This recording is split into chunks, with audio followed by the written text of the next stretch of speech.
Merci au Seigneur. On veut rester vraiment dans cette attitude de sensibilité au Saint-Esprit et on veut vraiment partager la parole de Dieu parce qu'on sait que le Seigneur veut nous enseigner ce matin. Est-ce que vous le croyez ? On ne vient pas juste pour écouter un message qui nous fait du bien, on vient pour écouter la parole de Dieu et on sait que la parole de Dieu nous transforme. Et je voudrais juste laisser la place, présenter peut-être pour ceux et celles qui ne le connaissent pas, on a la joie d'avoir Pascal et Fabienne Bonaz qui sont des pasteurs qui ont été missionnaires. Peut-être Pascal vous en touchera quelques mots, mais ce sont des frères et sœurs chers à nos cœurs. Et ils nous accompagnent aussi, ils accompagnent beaucoup de jeunes ministères pour leur faire partager leur expérience. Et notre frère et notre sœur sont montés, je dis toujours de Grenoble, mais vous n'habitez plus à Grenoble, du fin fond de la France. Il vous expliquera où est-ce que c'est. Mais on sait que le Seigneur veut utiliser Pascal pour enseigner son peuple. Amen. Donc sans plus tarder, je laisse la place à Pascal, que le Seigneur nous parle ce matin.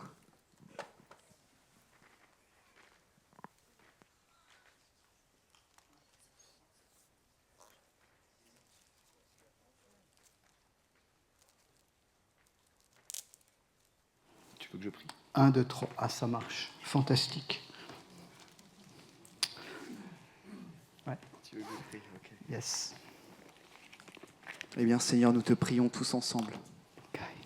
L'Église te prie, ton Église te prie, Seigneur, pour que dans ces moments où nous allons ouvrir ta parole, Seigneur, nous te prions tous ensemble. Et Saint-Esprit, nous te prions que tu puisses nous parler.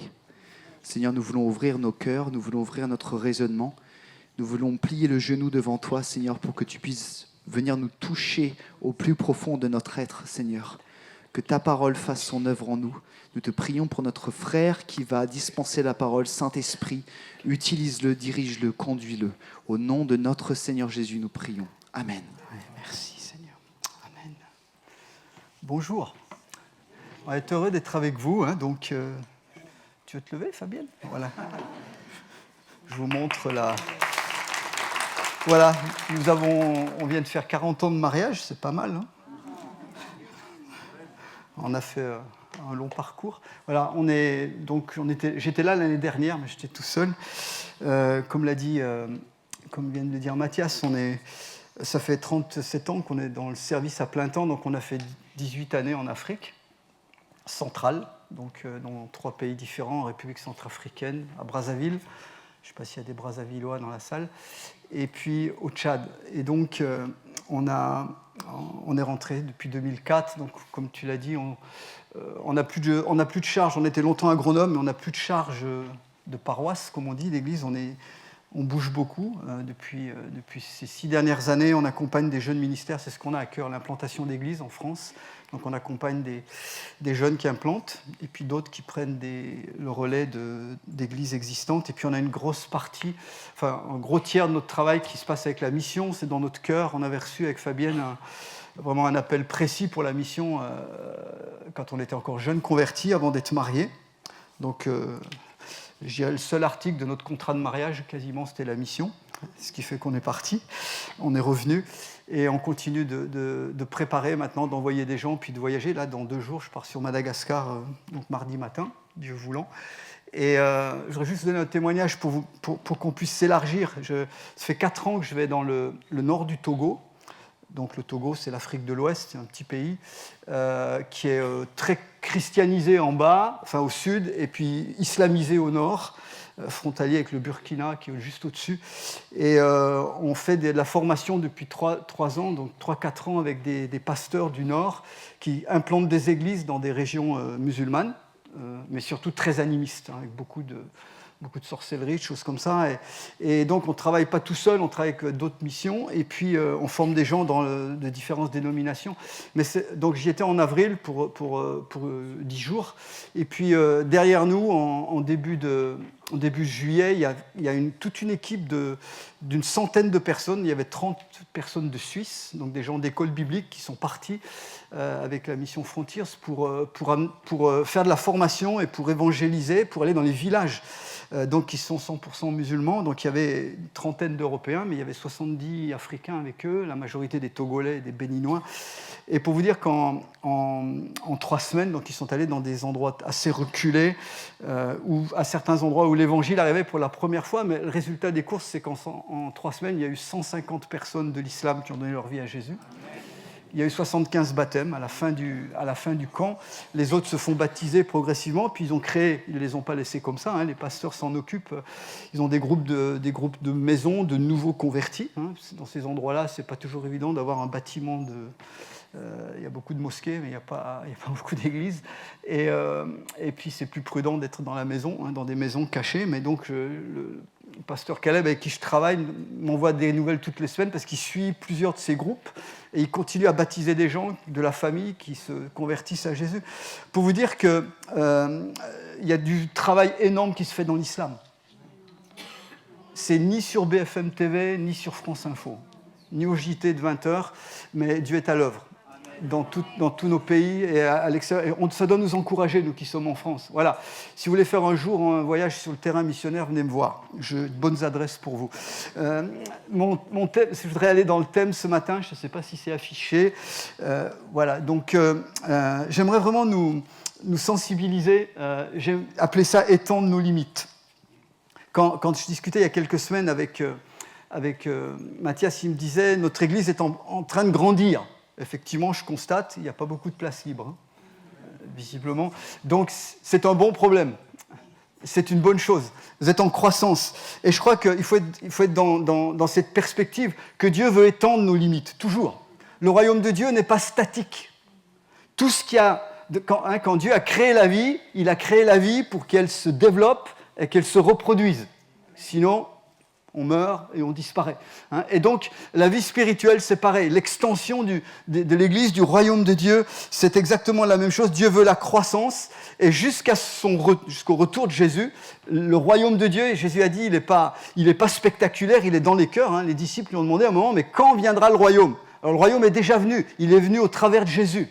Il n'est pas venu de façon spectaculaire, il n'est pas venu sur un trône et sur un gouvernement mondial ou régional, il est venu au travers du Fils de Dieu qui a donné sa vie sur la croix, pour chacune de nos vies. Mais par sa mort, pour nous, pour nos péchés, par amour, par sa résurrection, par son élévation à la droite de Dieu dans les cieux, Jésus règne et son royaume maintenant a été confié à l'Église qu'il étend. Et jusqu'à ce que Jésus revienne, nous sommes appelés à étendre ce royaume jusqu'aux extrémités de la terre. Jésus avait dit à ses disciples, vous allez recevoir la puissance du Saint-Esprit. Et puis vous serez mes témoins, d'abord à Jérusalem, puisque tout est parti de là-bas, dans la Judée, dans les provinces autour, puis en Samarie. Donc la Samarie, c'était une province voisine, mais habitée par des gens différents, qui n'étaient pas de la même culture, qui n'étaient pas de la même ethnie, pas de la même religion. Donc c'était de l'évangélisation on va dire, de proximité. Et puis Jésus a dit, jusqu'aux extrémités de la terre. Et donc, le Seigneur ne cesse pas de travailler actuellement dans nos pays jusqu'aux extrémités de la terre, jusqu'au moment où il va le revenir. Et là, son royaume sera visible. Son royaume sera étendu sur toute sa création. On est OK là-dessus ? Mais en attendant, on a des progrès à faire. Et c'est pour ça que j'ai intitulé ceci, donc « Étendre nos limites ». C'est là. Voilà. Et je voudrais vous emmener dans le chapitre 10 des Actes des Apôtres. J'ai écrit que ce chapitre-là, donc, c'est un excellent guide pour nous, pour savoir comment Dieu veut changer nos mentalités, comment Dieu veut que nous sachions accueillir et participer à ce qu'il fait de nouveau. Dieu est en train de faire des choses nouvelles. Dans votre Église, s'il y a un afflux, s'il y a des choses qui grandissent, c'est que Dieu est en train de faire quelque chose de nouveau. Et je pense que la vie naturelle nous le montre. Il y a des choses qui étaient bonnes dans l'arrière-saison, dans l'ancienne saison, mais qui, dans la saison nouvelle, vont devoir être transformées. Et permettez-moi de le dire, tout commence ici, dans nos têtes, dans nos mentalités, dans la transformation, comme dit la Bible, de notre intelligence, dans la transformation de notre mentalité. Qui que vous soyez ce matin, peut-être que vous êtes là pour une première fois, moi je ne vous connais pas, peut-être que vous cherchez Dieu. Alors j'aimerais vous dire une bonne chose, si vous cherchez Dieu, vous êtes au bon endroit. Jésus est là pour se révéler. Vous êtes au bon endroit. Peut-être que vous êtes dans vos premiers pas de vie chrétienne, peut-être que vous débutez, peut-être que pour d'autres, vous êtes là depuis très très très longtemps et que vous avez grandi dans ces choses-là. Mais vous avez remarqué, dans la vie, on a besoin de changer. Chaque fois, quand on passe des transitions, des saisons nouvelles dans notre vie, on a besoin de changer notre manière de penser. Sinon, on reste figé. Sinon, ce qui était spirituel devient religieux. Je parle là en termes d'église. Sinon, ce qui était de la vie, ça devient un monument et puis on n'avance plus avec ça. On fait des commémorations, mais il n'y a plus la vie. Et Dieu veut ces choses-là. Dans Acte 10, tout commence donc dans une petite ville qui s'appelle Césarée, et où il y a là un soldat romain. Il nous est dit qu'il y a un soldat romain qui cherchait Dieu. Donc c'était un païen, un idolâtre. Si vous avez étudié les dieux romains, si vous avez quelques souvenirs sur les mythologies anciennes de votre CM2 ou de votre 6e. Donc, ils avaient adoré toutes sortes de dieux. Mais là, on a un homme, donc il est dit qu'il cherchait Dieu. Et vers la 9e heure du jour, c'est-à-dire vers 15h, tout d'un coup, donc, il a vu dans une vision un ange de Dieu qui entra chez lui et qui lui parle, qui lui dit Corneille, qui l'appelle par son nom. Donc, cet homme cherche Dieu. Et à quelques kilomètres de là, il y a l'apôtre Pierre. Pierre, c'est un des 12. Pierre, c'est un des proches. C'est un de ceux qui a marché 3 ans et demi avec Jésus, avec des hauts, avec des bas. Mais c'est à lui que Jésus a parlé très spécifiquement plusieurs fois. Et on voit que Pierre était un des plus intimes de Jésus. C'est lui donc qui a entendu les dernières paroles quand Jésus allait remonter au ciel, qui a dit « Allez par toute la terre, prêchez l'évangile, etc. » Il était là. C'est lui, Pierre, donc un juif, né en Galilée, donc imprégné de la culture, de la religion juive, mais que Jésus a progressivement amené à autre chose. C'est lui qui se lève le jour de la Pentecôte, qui prêche. Et il y a quand même eu 3000 conversions. C'est pas mal. C'est un homme de Dieu, non ? Ouais. Et puis, on le voit dans la première église, parmi les 12, il a une certaine influence. Donc, Pierre est un homme qui a vécu la Pentecôte quelques temps plus tard, quand l'évangile est arrivé dans la province de Samarie, qui était habité par des gens que les Juifs n'aimaient pas trop. Quand l'évangile arrive là, c'est lui, Pierre, qu'on appelle avec Jean pour aller prier pour les premiers convertis. Et il voit le Saint-Esprit descendre sur eux. Donc Pierre, il est bien au courant. Il a bien entendu les paroles de Jésus qui a dit « Vous allez prêcher l'évangile à Jérusalem, Judée, Samarie, jusqu'aux extrémités de la terre. » Pourtant, Pierre, encore à ce moment-là, malgré toutes les expériences chrétiennes qu'il a vécues, malgré 3 ans et demi avec Jésus, il y a quelque chose qui est encore figé dans sa tête. Parce que Pierre est un juif d'ethnie,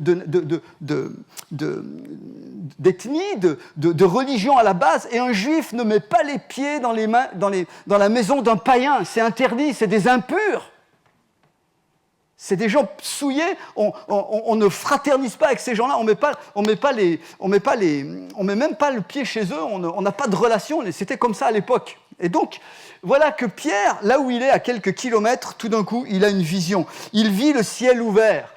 C'est bien ça, pendant qu'on lui préparait à manger, donc il était comme tout le monde, il mangeait le midi, mais il tomba en extase. Entre parenthèses, si vous êtes en recherche de comment Dieu se révèle dans la Bible, si vous voulez chercher comment Dieu se révèle de manière surnaturelle, le chapitre 10 des Actes des Apôtres est extraordinaire. Vous avez des tas de révélations. On a vu un ange est venu parler à Corneille, un non-chrétien, un homme qui cherchait mais qui était très loin encore. Là, pendant que Pierre est en train d'attendre le repas, alors il a peut-être un petit creux d'estomac, mais il tombe en extase. Il n'a pas avalé une petite pilule. Réellement, le ciel s'ouvre, il est en plein jour, il n'est pas en train de dormir. Le ciel s'ouvre. Il vit le ciel ouvert, et un objet qui descendait du ciel, une grande nappe donc attachée par les 4 coins, qui descendait, s'abaissait vers la terre. Il a une vision. Dieu veut lui dire quelque chose. Dieu est en train de lui révéler quelque chose. Et il voit dans cette grande nappe des animaux impurs que la religion juive interdisait de consommer. Et il entend une voix qui lui dit « Pierre, tue et mange. » Je crois que c'est... une voix lui dit « Pierre, tue ces animaux et mange. » Et il lui dit « Mais au grand jamais, au grand jamais, par ma culture, par mon éducation, on ne touche pas. Il ne mangeait pas de porc, il ne mangeait pas de certains animaux qui avaient certaines caractéristiques, etc. Il dit jamais, 3 fois il entend « Pierre, tue et mange. » La voix du ciel. Et puis, tout disparaît. Il revient au réel et le menu arrive. Mais comme il était là, il réfléchit. On nous dit qu'il a réfléchi pendant un temps. Il est perturbé. Très honnêtement, il ne sait pas ce qui se passe. Il n'a pas compris le message direct. Il est là en train de réfléchir, et puis l'Esprit lui parle. Donc il a entendu une voix, il a vu une vision en extase. Maintenant, il entend le Saint-Esprit qui lui dit « Pierre, il y a des hommes qui te cherchent. 3 hommes te demandent, lève-toi et va avec eux. » En fait, ces 3 hommes, c'était notre soldat romain qui les avait envoyés pour aller chercher Pierre. Et Pierre va partir avec eux. Et donc, les hommes lui disent « Tu sais, Pierre, Corneille, donc ce Romain, c'est un homme qui craint Dieu, il a été divinement averti par un ange de te faire venir dans sa maison et d'entendre tes paroles. » Vous allez voir où je vais en venir. Je prends du temps pour vous paraphraser le texte. Mais donc, Dieu est en train de faire comprendre quelque chose à Pierre. Parce que Pierre a oublié un petit bout du message que Jésus avait laissé. Il fallait aller dans toutes les nations. Et pour aller dans toutes les nations, il fallait commencer par fraterniser et avoir des relations avec des non-juifs, avec des païens, avec des gens qui vivaient dans n'importe quel style de vie, qui adoraient des dieux par-ci, par-là, à tout va. Il fallait oser aller franchir les interdits religieux, traditionnels, pour entrer dans une nouvelle révélation de Dieu. Et ce que je veux insister ce matin, c'est cette nouvelle révélation qui nous fait entrer dans des nouvelles réalités. Mais il fallait à la base cette révélation. Et Pierre commence à comprendre, il commence à comprendre que ces animaux impurs, c'est juste une image de peuples païens chez lesquels maintenant il va falloir entrer pour leur amener la bonne nouvelle. Mais c'est encore confus. Mais donc les 3 hommes viennent le prendre, et ça tombait bien, à l'époque il n'y avait pas de TGV, et en plus ce jour-là la SNCF était en grève. Donc ils ont été obligés d'y aller à pied. Et donc, ils ont été à pied, il fallait une journée de marche, donc ça a dû ruminer dans le cœur de Pierre, dans sa tête, de se dire, mais au fond, dans quoi je suis en train d'être embarqué, là 24 heures après, il ne touchait pas un animal impur. 24 heures auparavant, je veux dire, il ne touchait pas un animal impur, il ne serait jamais entré chez un païen. Et puis voilà qu'il arrive chez Corneille, et il dit ceci avec beaucoup d'assurance. Il va dire « Vous savez, dit Pierre, qu'il est interdit à un juif de se lier avec un étranger ou d'entrer chez lui. Mais Dieu m'a montré qu'il ne faut déclarer aucun être humain souillé ou impur. C'est pourquoi je n'ai pas eu d'objection à venir quand vous m'avez appelé. » Vous vous rendez compte, Pierre, en 24 heures, sa pensée a été carrément retournée à 180 degrés. 24 heures avant, il n'aurait jamais fait ça. Il était dans ses principes religieux de l'ancienne saison. Mais là, Dieu est en train de le faire entrer dans une nouvelle étape, non seulement de sa vie, de son ministère, puisqu'il va donc entrer chez Corneille, et on va voir, si vous connaissez le chapitre 10, vous lirez, dans le chapitre 10, nous avons la conversion des premiers non-juifs à l'évangile. L'ouverture des païens, Pierre va tourner la clé, j'allais dire, pour ouvrir la porte au monde païen, à l'évangile. Vous me suivez toujours ? Mais Pierre, il fallait qu'il y ait cette révélation, qu'il fallait qu'il y ait ce contact nouveau avec Dieu pour lui montrer que Pierre, tu as pensé d'une certaine manière, tu as été formaté dans une certaine perspective, y compris sur le plan religieux, tu as eu une éducation religieuse dans tel sens, mais maintenant, il y a quelque chose qui doit sauter. Il y a une barrière qui doit être franchie, parce que maintenant, je t'ouvre quelque chose de nouveau. Et si tu n'y vas pas, bon, vous savez, Dieu, il n'est pas à court de solutions. Quand un homme lui dit non, il prend quelqu'un d'autre.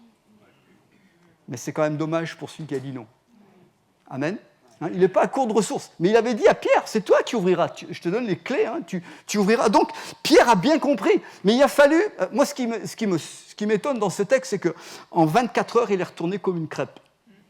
Mais il y a eu tout un long process avant, qui a amené à cette... Vous savez, dans nos vies, c'est pareil. Il y a parfois des choses qui se passent, on passe par des moments difficiles, des fois, et on est là, on commence à chasser Satan, on dit au nom de Jésus, et puis ça persiste. Et puis il y a des fois, on comprend que ce n'est pas vraiment Satan. Quand Pierre a dit non, je ne vais jamais toucher ces trucs-là, jamais, ce n'était pas Satan qui était en train de lui montrer une vision, c'était Dieu qui était en train de lui faire changer de manière de penser. Et dans nos vies, c'est pareil. Il y a des moments dans nos vies où il y a des choses parfois qui s'accumulent, il y a parfois des choses qu'on a priées, puis ça ne bouge pas. Ça peut être la maladie, Ça peut être un enfant qui part en sucette, comme on dit, ou qui commence à mal tourner. Ça peut être un problème dans notre vie de travail, n'importe où. Mais on se rend compte qu'au bout d'un moment, quand on prend le temps de s'arrêter, de se mettre devant Dieu, on est en train de se rendre compte que ce n'est pas vraiment l'ennemi qui travaille, mais que Dieu est en train d'utiliser les circonstances pour nous faire changer. Pour faire tomber des choses. La Bible dit que parfois, dans nos systèmes de pensée, il y a ce qu'on appelle des forteresses.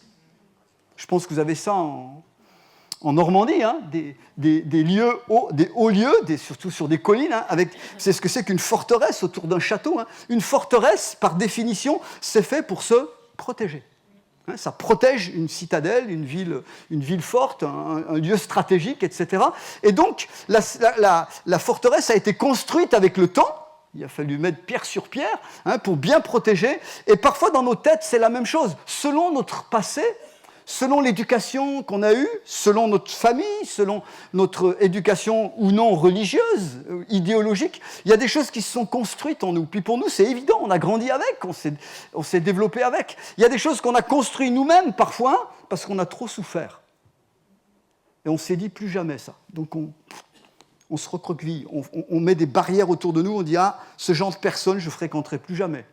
Ce genre d'endroit, j'irai plus. Ce genre de choses, on ne m'y reprendra pas, je ne ferai plus, etc. » Bref, il y a toutes choses qu'on a, plein de choses qui sont là, en fait, au départ, qui nous aident à nous protéger. Mais j'aimerais vous dire, et surtout peut-être à ceux qui découvrent la parole de Dieu, j'aimerais vous dire que quand on est confronté à la parole de Dieu, il y a des moments réellement où on va être confronté à une évidence qui est écrite, et notre système de pensée, notre éducation, c'est complètement à l'envers. Et là, il y a un choix. Alors, vous savez, Dieu est très patient, il est très pédagogue aussi, des fois, il nous patiente avec nous, mais il y a un moment où la forteresse doit se fendre, se défaire.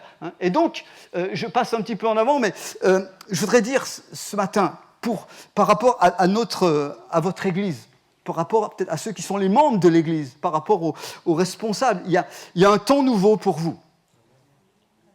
Il y a un an, j'étais là. Je partageais tout à l'heure, là, avant d'être ici, on était avec les responsables de l'Église. J'avais reçu l'année dernière cette pensée-là, que votre Église était en train d'entrer dans une nouvelle phase. Ce n'était pas vraiment du nouveau, parce que pour ceux qui sont là depuis longtemps, je pense que je ne vais rien vous apprendre, mais vous avez des racines apostoliques dans cette Église. Vous connaissez le surnaturel, vous avez implanté d'autres endroits, d'autres églises, vous avez travaillé dans ces choses-là, vous avez vous êtes depuis des années et des années des lumières dans cette région. Et puis il y a les choses de la vie qui passent, l'histoire des églises n'est jamais uniforme, donc il y a des fois des temps plus faciles, des temps plus difficiles, mais ce que j'avais reçu l'année dernière, je vous le livre tel que je l'ai reçu, c'est que Dieu était en train de vous faire creuser pour mettre à jour vos racines, et pour vous permettre de construire des choses nouvelles, parce que Dieu n'a pas oublié les racines, il sait comment elles sont. Simplement, il faut parfois dépoussiérer, il faut parfois mettre du terreau, vous savez, si vous avez un arbre qui ne porte pas beaucoup de fruits, vous pouvez mettre de l'engrais et puis du terreau. Et puis, à ce moment-là, il y a multiplication, il y a reproduction à nouveau. Et votre Église est appelée non seulement à grandir, mais à reproduire. Allô ? Elle est appelée non seulement à se développer, on parlait de croissance ce matin, pas seulement en nombre, mais à se reproduire. Parce que là où il y a la vie, il y a reproduction. Amen.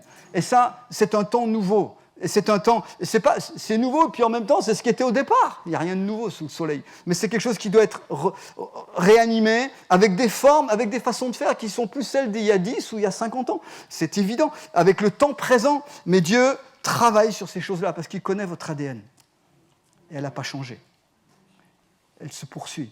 Et donc, ce qui est important, si on veut saisir, si on veut capter les choses de la saison prochaine, c'est important d'avoir une nouvelle révélation fraîche de la part de Dieu.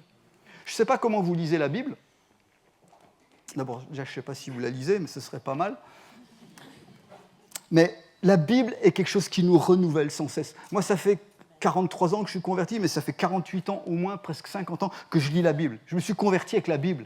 J'étais de la religion traditionnelle, mes parents m'avaient éduqué, donc moi je croyais en Dieu, en Jésus, il n'y avait pas de problème. Mais à l'arrivée à l'adolescence, à 15-16 ans, j'ai dit que je voudrais bien connaître des gens qui vivent ce qui est écrit, ou ce que j'entends en tout cas au catéchisme. Et j'avais vraiment du mal à trouver.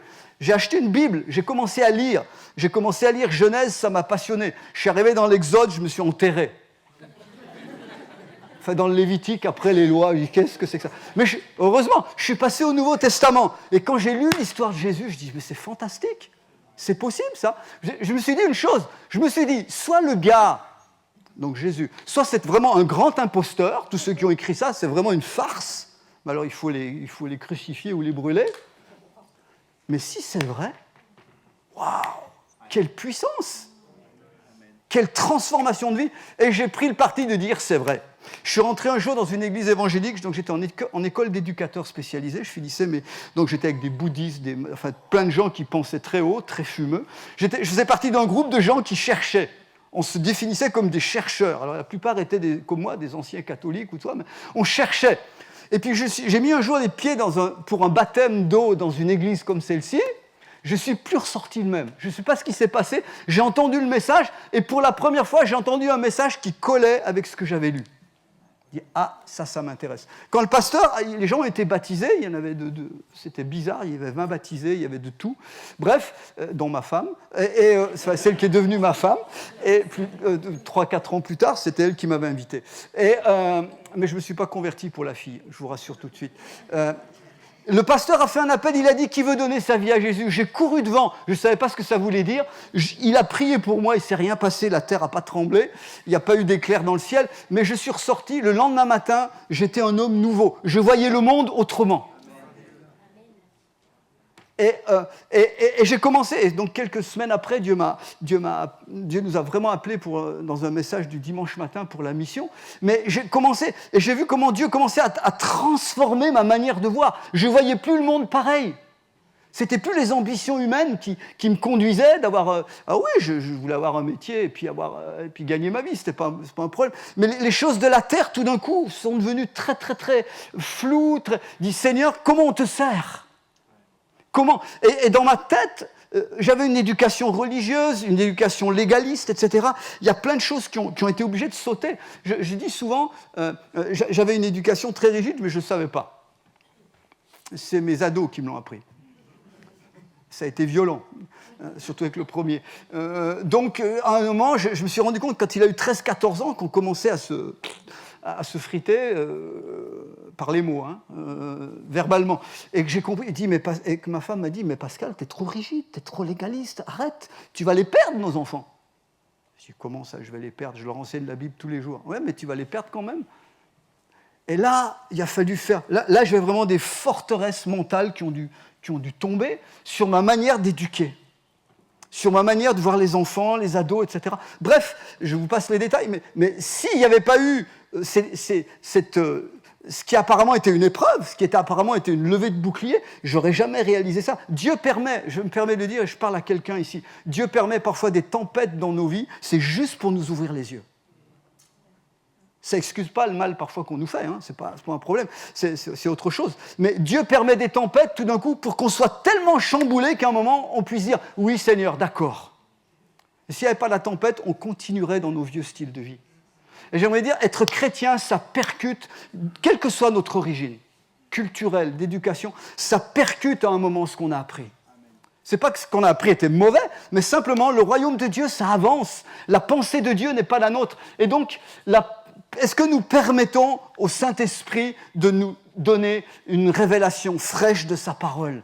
Josué dit, je ne l'ai pas écrit ici, mais le livre de Josué dit que ce livre de la loi, donc parlant du livre de la loi, de la Torah des Juifs, il dit que ce livre ne s'éloigne point de ta bouche, médite-le jour et nuit, pour agir fidèlement selon tout ce qui est écrit. Et la conséquence, c'est alors que tu auras du succès dans tes entreprises. Mes amis, la parole de Dieu n'est jamais finie. Plus tu la lis, plus tu la sondes, plus tu as l'impression d'avoir rien compris, mais plus Dieu se révèle par son Saint-Esprit. Et il fallait que Pierre ait une révélation nouvelle. Donc il a eu cette révélation par l'Esprit, et nous avons l'Esprit aujourd'hui, mais cette révélation doit toujours être filtrée par la parole. L'Esprit de Dieu, aujourd'hui, même en 2023, ne dira jamais rien qui est contraire à ce qui est écrit là. Ça, c'est important, parce que sinon, on peut vraiment partir dans le décor. Vous avez des gens qui ont des révélations toutes les semaines, et qui partent à gauche, à droite, mais il y a les talons, le fil à plomb, c'est la parole. Et plus, j'aimerais te dire, plus tu vas t'imprégner de cette parole, plus elle va prendre forme, corps en toi, et plus l'Esprit va pouvoir te parler et l'utiliser et te conduire dans le bon chemin. Amen. La révélation filtrée par la parole qui va transformer notre mentalité. Et nous avons besoin d'avancer dans ces choses-là. Honnêtement, on parlait encore ce matin, quand une église franchit un cap comme le vôtre, quand on dépasse les 100 personnes et qu'on va vers plus loin, il y a besoin de restructurer, il y a besoin de choses qui vont fonctionner autrement. L'évangile elle-même, l'emballage, le contenu elle-même, c'est simplement les formes qui changent avec le temps et qui vont nous permettre de grandir. Mais la vie normale nous montre ça. Quand un enfant devient ado, il y a des choses qui changent. D'ailleurs, il suffit de le regarder, vous le voyez pousser, vous vous demandez ce qui se passe. Mais ça change pas seulement extérieurement, ça change dans sa tête. Et puis il va questionner, puis il va remettre en cause plein de trucs. Et puis j'aimerais dire aux parents d'ados, rassurez-vous, il y a un jour ça se passe. Bon, des fois, ça peut durer long, mais il y a un jour où ça se calme. Et puis vous n'êtes pas obligé de passer par là, mais ça fait partie de la vie. Et les crises nous permettent d'aller plus loin. Les crises nous changent, parfois. Et le Seigneur nous fait comprendre après coup que finalement, s'il n'y avait pas eu cette période, on n'aurait jamais changé. Et il n'aurait jamais pu nous dire ce qu'il voulait nous dire pour l'étape d'après. J'aimerais vraiment vous encourager ce matin, que ce soit dans votre vie personnelle, que ce soit peut-être dans votre vie de famille, que ce soit dans votre vie professionnelle, dans vos études, si vous êtes à l'université, en lycée. Mais à toutes ces choses-là, Dieu veut nous faire avancer et porter du fruit. Mais à certains moments, c'est un travail continuel, mais parfois il y a des carrefours dans nos vies où réellement on est mis devant une réalité, et le Seigneur nous dit alors, tu avances ou tu restes où tu es ? Tu acceptes de changer de façon de voir les choses ou tu vas rester dans ce que tu as toujours pensé. Alors, tu peux rester dans ce que tu as toujours pensé. Ça ne t'empêchera pas d'être au ciel. Normalement. Ça ne remet pas en cause ton salut. Mais c'est simplement comment tu veux conduire ta vie aujourd'hui. Et qu'est-ce que ça veut dire j'irai de façon très concrète pour nous aujourd'hui, en tant que chrétiens de 2023 dans la société française telle qu'elle est, qui est de plus en plus, dont les normes sont de plus en plus éloignées des normes bibliques. J'ai plus que 5 minutes, il faut que je fasse vite. Mais ça veut dire que, est-ce qu'on est prêt ? Comment on vit l'Église ? Honnêtement, Dieu nous a donné il y a 3 ans en arrière, vous vous rappelez ? Je pense que vous avez tous au courant qu'il y a eu un vilain virus il y a 3 ans, mais il y a eu comme un coup d'arrêt dans la vie du pays, y compris dans la vie des églises. Je vous pose honnêtement la question, quelles leçons en avons-nous tiré 3 ans plus tard ? Qu'est-ce qui a changé dans nos styles de vie ? Une fois que le virus a été neutralisé, quelle était notre ambition ? Juste revenir à ce qui était avant ? Juste vivre l'Église comme elle était avant ? Ou est-ce qu'on a essayé de comprendre qu'est-ce que Dieu a voulu nous dire derrière ça ? La prophétie tout à l'heure commençait en disant on est dans des temps méchants, etc. C'est évident, on est dans des temps méchants. Et Jésus nous a bien avertis que plus son retour va approcher, plus les temps seront méchants pour nous. Je dis méchants parce que Paul dit dans 2 Timothée 3, dans les derniers temps, les temps seront, dans notre Bible c'est traduit, les temps seront difficiles. En grec, en fait, c'est écrit, les temps seront féroces. C'est un peu différent, ouais, effectivement. C'est féroce le mot qui est là en grec. Ça veut dire que les temps qui précèdent le retour du Seigneur, c'est comme un accouchement sur la terre. Mais, mes amis, on n'attend pas le retour du Seigneur parce que c'est la fin du monde. Les chrétiens attendent le roi qui vient régner, qui va nous mettre avec lui en royauté. Vrai ou faux ? Ça change notre perspective, non ? Le monde est envahi par l'angoisse, par la crainte, parce qu'on va tout s'effondrer. Est née il y a 10-12 ans une nouvelle science qui s'appelle la collapsologie. Vous avez entendu parler de ça ? En anglais, to collapse, ça veut dire s'effondrer, se désagréger. Donc les collapsologues prévoient, alors c'est des non-chrétiens, prévoient à peu près ce qu'il nous reste d'années à vivre sur la Terre. Et ça ne va pas très loin, je peux vous dire. En fonction des problèmes climatiques, des guerres, des phénomènes économiques, de soi-disant la surpopulation. Bref, ils mettent tout ça en équation, c'est des grands cerveaux, et ils vous disent que d'ici 2050, il ne va pas rester grand-chose. Même le monde sait qu'on va vers un effondrement. D'ailleurs, dans la cinématographie, les films sur la fin des temps et sur les apocalypses n'ont jamais autant fleuri. Ça parle. Amen. Nous, on attend le retour du Seigneur. On attend une nouvelle terre, des nouveaux cieux, une nouvelle époque. qui va être très longue. Vous savez que c'est long l'éternité, hein? Surtout à la fin. C'est très très long. Amen. Mais c'est ce qu'on attend. Ça doit nous remplir plein d'espoir. D'une autre mentalité, je ne sais pas comment... Pardon, vous êtes à votre travail, etc., ou dans les gens que vous fréquentez, mais tout le monde est pessimiste. Et on ne parle que de... Oui, alors il y a des guerres, c'est évident, il y a des choses. Mais comment on est au milieu de ça, nous ? On est lumière, ou bien est-ce qu'on hurle avec les loups ? Comment est notre mentalité aujourd'hui ? Est-ce qu'on change ? Est-ce qu'on amène quelque chose d'espérance ? Ou est-ce qu'on va simplement se lamenter avec les autres, puis vite, rentre chez nous, Seigneur, pardon, et je t'aime. Ouais, on l'aime toujours. Mais on veut aller plus loin. Et donc, la Bible nous dit, ne vous conformez pas au monde actuel. Soyez transformés par le renouvellement de votre intelligence, afin que vous discerniez quelle est la volonté de Dieu. Si l'intelligence n'est pas transformée, on aura beaucoup de mal à discerner ce que Dieu veut. Ça va ? Vous avez remarqué, il y a un ordre. Soyez transformés afin de discerner la volonté de Dieu. Et j'aimerais encore dire à quelqu'un ce matin, lis bien la fin. La volonté de Dieu est bonne, agréable, parfaite. Non seulement elle est bonne, mais elle est agréable. Et parfaite. Je n'ai pas le temps d'épiloguer sur la question. C'est ce que Dieu veut nous dire. Alors, comment est-ce qu'on vit l'Église ? Et dans une nouvelle phase, je vous donne juste un défi. Comment est-ce qu'on va vivre les uns les autres, qui est écrit plus de 100 fois dans le Nouveau Testament ? La Bible dit « aimez-vous les uns les autres ». Encouragez-vous les uns les autres. Il y a plus de 30, il y a 100 citations, mais 30 expressions différentes. Veillez les uns sur les autres. Avertissez-vous les uns les autres. Soyez soumis, soumettez-vous les uns aux autres. Ouh là là, pour les Gaulois, c'est dur ça. Bref, comment est-ce qu'on vit les uns les autres ?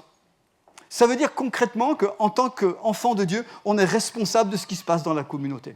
Ce n'est pas juste l'affaire de l'équipe des pasteurs ou de l'équipe appelée au conseil d'église, appelez ça comme vous voulez, mais on a tous la responsabilité de prendre soin les uns des autres, de s'intéresser aux frères et à la sœur qui habitent à côté de chez nous, de prendre de ses nouvelles, de s'occuper d'eux. Ce n'est pas un travail de spécialistes qui sont payés pour ça. D'ailleurs, dans votre église, il n'y a personne qui est payé pour ça.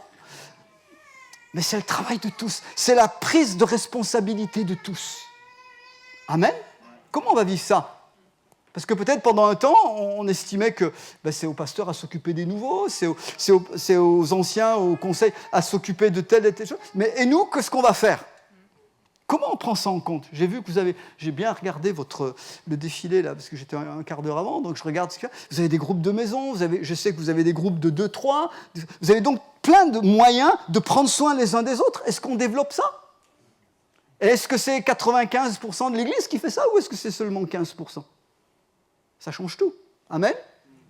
Excusez-moi, je suis un peu direct. Qu'est-ce que c'est que d'être un bon disciple de Jésus-Christ aujourd'hui en 2023 ? Comment on vit ça ? Parce qu'on a tous lu, plus de 200 fois dans l'Église, dans le Nouveau Testament, ça nous parle de disciples. Mais au fait, on vit comment notre vie de disciple ? Et si je suis disciple, est-ce que je forme un autre disciple ? Est-ce que je me reproduis ? Si je suis responsable d'un secteur de l'Église, est-ce que je suis déjà en train de regarder qui je vais former à côté de moi pour que demain ils prennent ma place et que moi je fasse autre chose ? Parce que Dieu veut nous faire grandir. Toute une mentalité. Amen. Soyez transformés par le renouvellement de l'intelligence, afin que vous discerniez quelle est la volonté de Dieu, ce qui est bon, agréable, parfait. Pierre avait besoin d'être secoué. Dieu l'a secoué puissamment par son histoire de vision, là. J'aimerais quand même vous dire que c'est encore pour aujourd'hui. Dieu donne des visions, des songes, des extases encore, sans piqûre ni pilule, ni alcool, ni substance quelle qu'elle soit. Dieu travaille de la même manière. Et j'ai beaucoup d'encouragement à vous donner ce matin et beaucoup d'espérance pour votre Église. Mais sachons entrer dans la saison qui est devant nous. Merci Seigneur pour les victoires qui ont été passées. Merci Seigneur pour ceux qui ont tenu bon dans les bons et dans les mauvais jours, comme dit le cantique. Amen. Merci pour ce qui a été accompli jusque-là. Maintenant Seigneur, quelle est l'étape devant ? Et quelle est ma part dans l'étape de devant ? Et comment on va y faire ensemble ? Parce que c'est toujours ensemble. Est-ce qu'on peut prier ?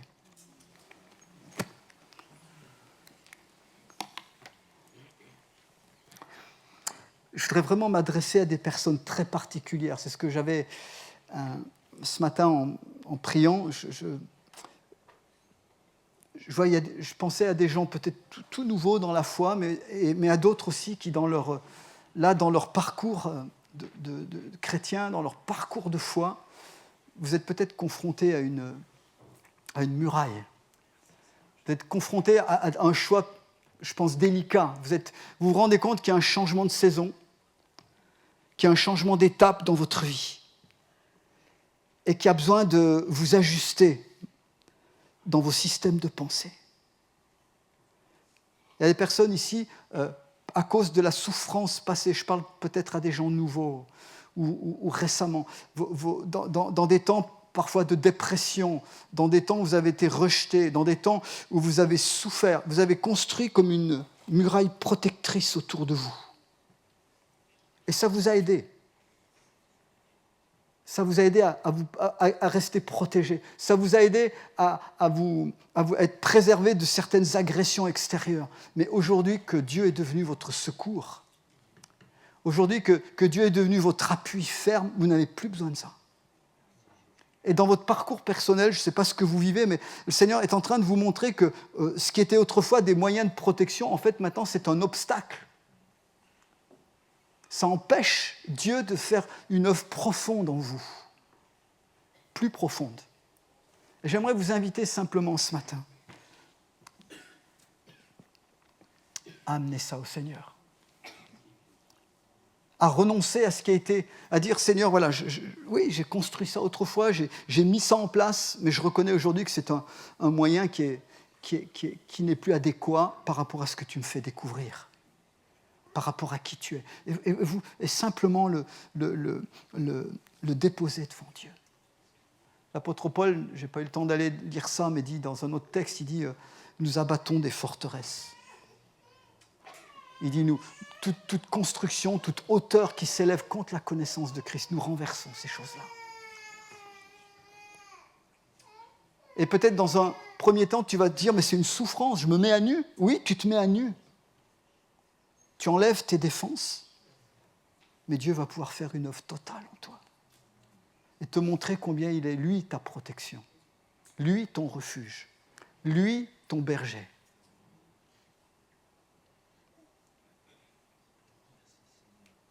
Et j'aimerais dire à quelqu'un, peut-être à deux ou trois, mais l'impossibilité dans laquelle tu es en ce moment, cet état de crise un petit peu, c'est Dieu est derrière. Ce n'est pas lui qui veut le mal, mais il veut te faire comprendre ça. Il veut te faire comprendre une nouvelle manière de penser.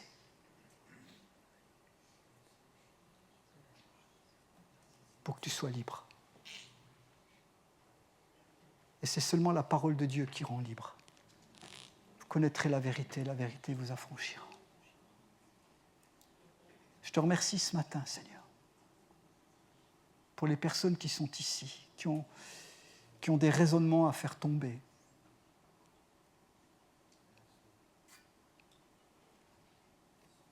Qui ont des défenses à abandonner à tes pieds, à ta croix.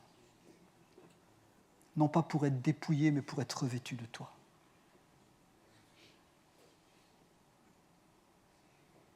Et je m'adresse à l'Église. Encore une fois, je crois de l'Esprit, il y a une saison de récolte, de développement. La moisson est grande et il y a besoin d'ouvriers. Peut-être tu es déjà ouvrier avec Dieu, mais le Seigneur te dit, est-ce que tu es prêt à aller plus en avant ? Peut-être à entrer dans d'autres fonctions, à dépasser ce que tu as fait jusqu'à aujourd'hui. Il y a d'autres personnes qui ne sont pas encore ni responsabilisées, ni même peut-être engagées vraiment dans les dons que vous avez reçus, dans le service que le Seigneur a pour vous. Est-ce que ce matin, vous voulez vous lever ? Dire effectivement, dans la saison qui était jusque-là, j'ai agi, j'ai réfléchi d'une certaine manière, mais je suis ouverte à ce qui est là pour la nouvelle saison. Je suis ouverte à ce que Dieu vienne transformer mon intelligence et ma manière de penser.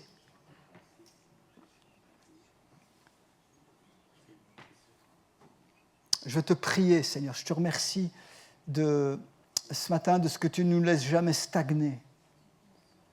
Tu ne nous laisses pas dans le statu quo. Tu veux toujours qu'on progresse.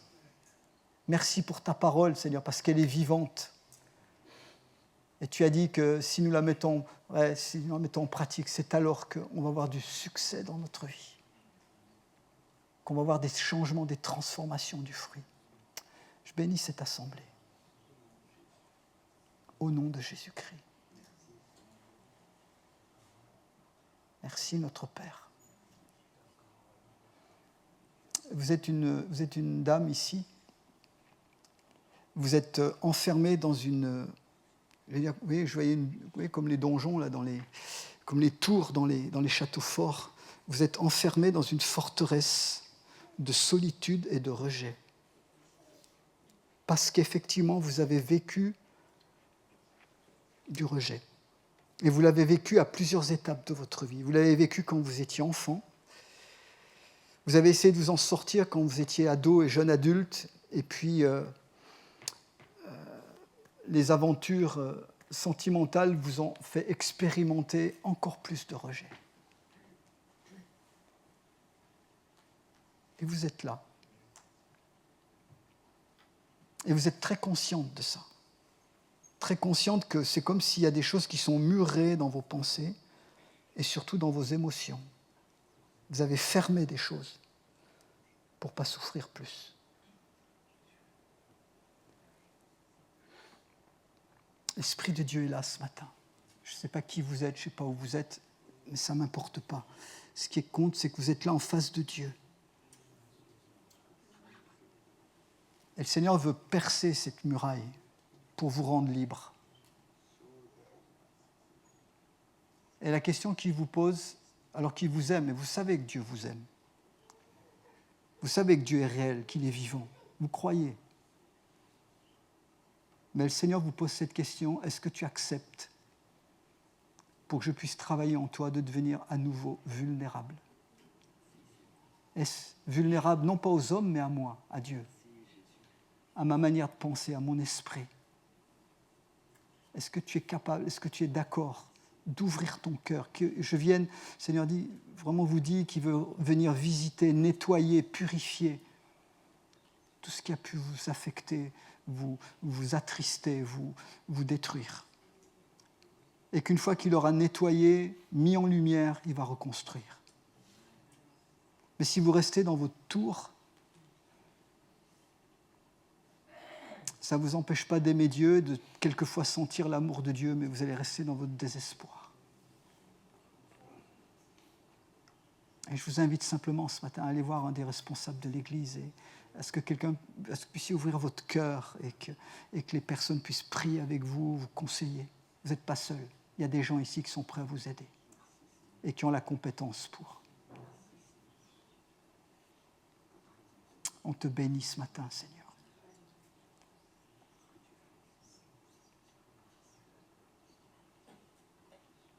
Dieu parle à quelqu'un de jeune, puis je vais laisser le micro à Mathias. Mais Dieu parle à quelqu'un de jeune ici, qui est au lycée ou peut-être en fac, en études supérieures, mais Dieu t'appelle vraiment à être une lumière là où tu es. Dieu t'appelle à ne pas avoir peur. Autour de toi, oui, il y a plein de gens négatifs, critiques, révoltés, fâchés, mais tu es une lumière, je t'ai mis là, dans le milieu où tu es, dans le contexte où tu es, je t'ai planté là. Ce n'est pas pour que tu fuis et que tu sois écrasé, c'est parce que tu as une lumière là. N'aie pas honte de moi.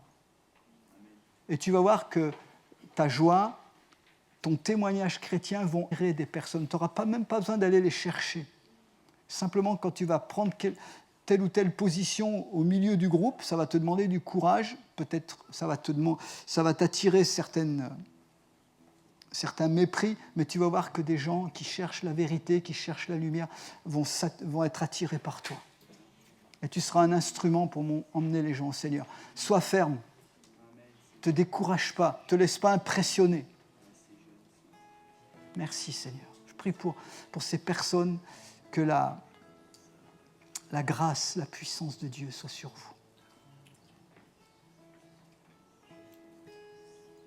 Et je prie, Seigneur, que tu visites tous les âges ici et toutes les générations, dans le nom puissant de Jésus.